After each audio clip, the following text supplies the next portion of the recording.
श्री गणेशाय नमः. श्री स्वामी समर्थ. गर्भसंस्कार भाग 2. तर आता आपण गर्भसंस्कार भाग 2 मध्ये पाहूया. आ म्हणजे आत्मा आणि ई म्हणजे ईश्वर. तर या आईच्या गर्भामध्ये वाढणारा हा गर्भ म्हणजे ईश्वराचाच अंश असतो.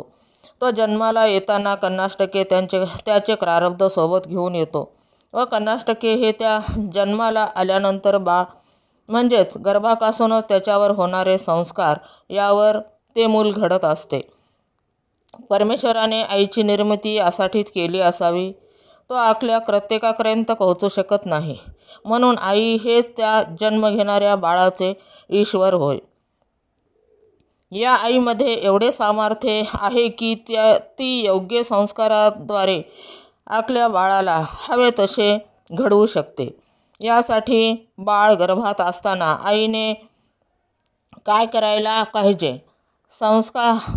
गर्भावस्था असा कालावधी आहे जेव्हा बाळाच्या हृदयापर्यंत संस्काररूपी बीज पोहोचवता येतात.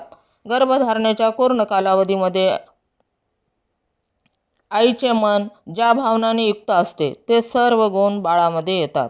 आपल्या बाळामध्ये विकासाच्या दृष्टीने काही विशेष गुण हवे असल्यास त्यासाठी बाळाच्या आईने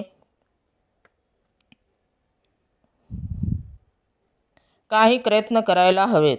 जसे शांत, संयमी, आनंदी, उत्साही व सकारात्मक भावना मनात ठेवल्यास तर ते बाळ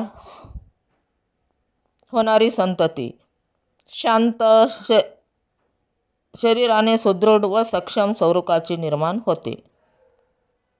तर आईनं काय करायला पाहिजे हे आपण पुढील भागात पाहूया.